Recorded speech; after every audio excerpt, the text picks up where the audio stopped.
जय श्री राम प्रेमी भक्तों।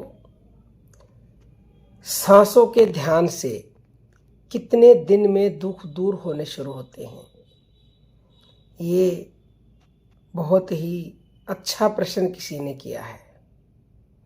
देखिए, जब कोई व्यक्ति दुख में होता है तो उसका सबसे बड़ा सवाल यही होता है कि ये दर्द आखिर कब तक रहेगा।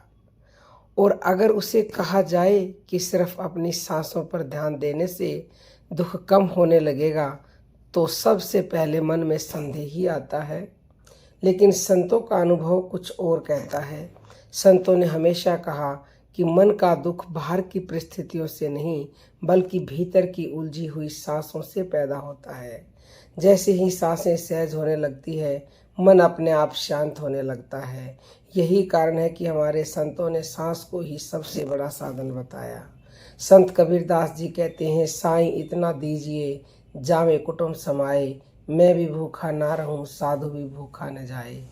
इस दोहे का गहरा अर्थ यह है कि जब भीतर की सांसें संतुलित होती हैं तब मन की भूख भी शांत हो जाती है। सांसों का ध्यान करने से पहले मन की बेचैनी कम होती है। अब सवाल आता है, कितने दिन में असर दिखता है? संतों के अनुसार अगर कोई व्यक्ति रोज सिर्फ 10 मिनट भी सही तरीके से सांसों का ध्यान करता है तो पहले ही दिन उसे अपने मन में थोड़ा हल्कापन महसूस होता है, क्योंकि जब आप सांस को देखते हैं तो आप वर्तमान में आ जाते हैं। यानी कि सांस को देखने का मतलब है आप डायरेक्ट भगवान से जुड़ जाते हैं, क्योंकि सांस के कारण ही हम सब की वैल्यू है और ये सांस ही स्थूल रूप से भगवान है। और दुख हमेशा या तो बीते हुए कल में होता है या आने वाले कल के डर में, लेकिन सांस से जुड़ते ही हम डायरेक्ट भगवान से जुड़ते हैं और वर्तमान में आ जाते हैं। रमन महर्षि से एक बार किसी ने पूछा, मन को शांत कैसे करें? उन्होंने कहा, मन को मत पकड़ो, सांस को पकड़ लो, मन अपने आप शांत हो जाएगा। एक सच्ची घटना से बताना चाहेंगे। एक व्यापारी था जो अपने व्यापार में भारी नुकसान के कारण बहुत परेशान रहता था। रात भर नींद नहीं आती थी, दिन भर चिंता में डूबा रहता था। उसने एक संत से पूछा, मेरा दुख कब कम होगा, यानी कि मेरा दुख कब खत्म होगा? संतों ने कहा, तुम दुख को खत्म मत करो, अपने सांस को देखना शुरू करो। व्यापारी को यह बात बहुत साधारण लगी, लेकिन उसने फिर भी रोज सुबह और रात 10-10 मिनट सांसों को देखना शुरू किया। तीसरे दिन उसे लगा कि मन पहले जितना भारी नहीं है। 7वें दिन उसकी नींद थोड़ी बेहतर हो गई। 21वें दिन उसे लगा कि जिस बात से वह टूट जाता था अब वही बात उसे उतना परेशान नहीं करती। संत शिरोमणि तुलसीदास जी ने भी कहा है, मन तुम्हारे बस में नहीं, सांस तुम्हारे हाथ में है। जब मन तुम्हारे बस में नहीं तो मन से लड़ने की जरूरत ही क्या है? संतों ने कहा, सांस ही मन का दरवाजा है, सांस को संभाल लो, मन अपने आप संभल जाएगा। अब प्रैक्टिकल तरीका समझिए जो आपको करना है। जब भी आप दुखी हों, आंखें बंद करके सिर्फ अपनी सांसों के आने जाने को देखें, न उसे लंबा करें न छोटा करें, बस देखें।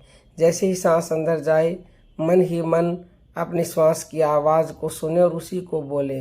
वैसे मन में यानी कि सांसों में सोहंग की आवाज़ आती है, उसी को मन में बोलना। लेने में सो, छोड़ने में हंग।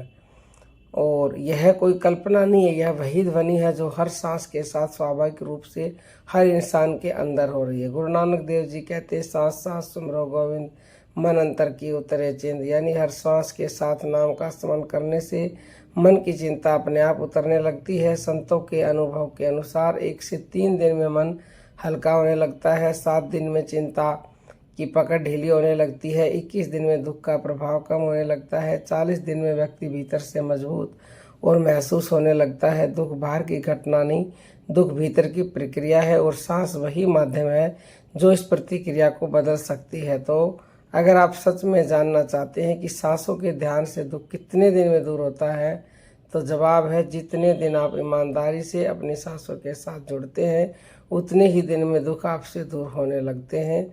संतों ने रास्ता दिखाया है, अब चलना हमें है। आज से अपनी सांसों के साथ जुड़ना शुरू कीजिए, क्योंकि हो सकता है जिस शांति को आप बाहर ढूंढ रहे हो आपकी अगली सांस में ही छिपी हो।